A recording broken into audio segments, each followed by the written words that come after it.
Mouse lu masih kelap-kelip tapi gegayan sok keras main game kompetitif? Ya minimal upgrade lah pakai mouse dari Lamzu Maya atau mouse dari Lamzu Atlantis Mini Pro ini. Ringan seringan-ringannya, wireless, pakai sensor terbaik, dan udah pakai chip Nordic yang udah support 4K polling rate. Tapi sebelum gue bahas lebih lanjut, jangan lupa like video ini, subscribe channel COC Komputer, nyalakan loncengnya, dan jangan lupa share video ini kalau misalnya teman kalian lagi nyari mouse gaming. Jadi baik Maya atau Atlantis Mini Pro ini punya harga yang sama-sama 1,4 jutaan. Dan kalau misalnya gue lihat, shape atau bentuk dari kedua mouse ini tuh mirip banget sama mouse utama gue, yaitu SteelSeries Prime Mini Wireless yang barang discontinue gitulah. Tapi kalau dilihat dari HAM-nya, Lamzu Maya ini lebih masuk ke shape hybrid. Ya, jadi claw atau palm cocok aja. Sedangkan Atlantis Mini Pro lebih ke palm grip. Desain dari kedua mouse ini simple banget ya. Nggak ada tulisan, nggak ada garis-garis yang norak gitu, dan juga nggak ada RGB-nya. Dan kalau misalnya kalian lihat dari atas, mouse ini tuh clean abis. Cuman kalau dari samping ya ada brandnya si Lamzu. Oh iya, untuk mouse Lamzu Maya ini dia tipenya yang ergonomis ya. Jadi cuma bisa dipakai untuk tangan kanan doang, yang bukan ambidex. Nah, sementara untuk yang Atlantis Mini Pro ini dia ambidextrous atau bisa digunakan baik tangan kiri maupun tangan kanan. Dan dia seimbang shape-nya. Buat ukurannya, Lamzu Maya memiliki panjang 119 mm, lebar 62 mm, dan tinggi 38 mm. Sedangkan Lamzu Atlantis Mini Pro panjangnya 117 mm, lebar 63 mm, dan tinggi 37 mm.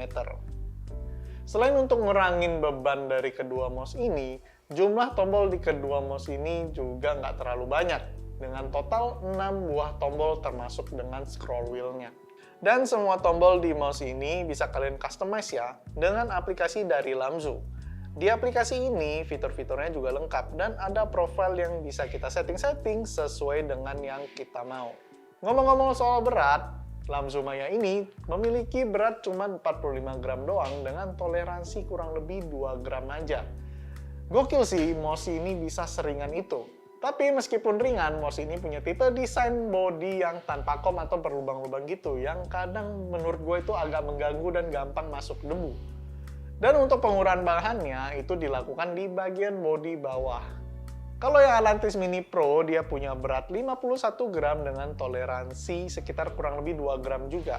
Sama kayak yang Lamzu Maya, dia itu nggak ada kom, nggak ada lubang-lubang, dan untuk pengurangan bahannya dia sama di bagian bawah. Cuman untuk yang Atlantis, dia warnanya transparan. Dan kalau kalian perhatikan di bagian bawah PCB-nya, Lamzu Maya ini full dari depan sampai ke belakangnya. Ini membuat distribusi berat ketika mouse ini diangkat menjadi seimbang dan nggak ngaco ketika dipakai secara responsif. Sedangkan yang Atlantis, PCB-nya putus di sensor, tapi ada frame besi untuk nyimbangin berat depan dan belakangnya.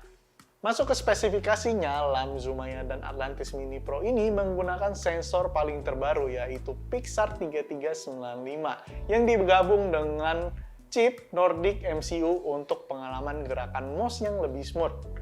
Tombol kiri dan kanannya udah pakai Huano Optical Switch yang diklaim sama Lamzu menggunakan deteksi cahaya untuk meningkatkan akurasi, kecepatan, dan juga respons secara terus-menerus. Mouse ini menggunakan dua mode koneksi, yaitu 2,4 GHz wireless dan pakai kabel Type-C yang ujungnya bengkok ke atas gitu. Mungkin tujuannya supaya nggak bersentuhan sama mousepad kali ya. Tapi sebenarnya ada pilihan lain, yaitu pakai dongle yang udah bisa provide 4K polling rate. Cuman itu dijual secara terpisah, sekitar 200 ribuan gitu. Jadi kalau misalnya kalian beli mouse ini dan dongle yang bisa support 4K itu, ya kalian keluar duit sekitar 1,6 jutaan.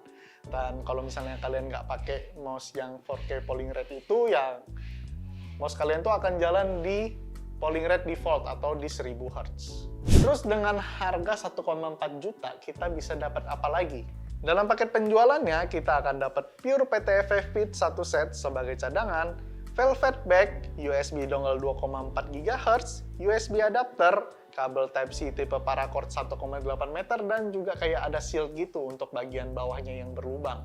Khusus buat Atlantis Mini Pro ini, dia dapat kabel dan juga USB adapter yang punya warna senada sama mouse-nya.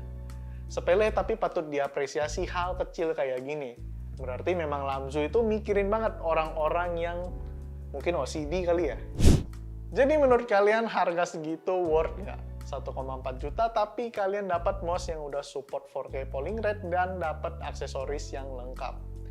Menurut gue pribadi, mouse ini cukup menarik dan bisa dijadikan pilihan kalau misalnya gue mau beli mouse baru. Kalau kalian pengen mouse ini juga, kalian bisa langsung beli di COC Komputer melalui Tokopedia atau Shopee-nya kita. Dan kalau mau bawa pulang langsung barangnya, kalian bisa ke toko kita di Mall Mangga 2 lantai 3 nomor 34. Gua Ricky pamit undur diri. See you in the next video. Bye.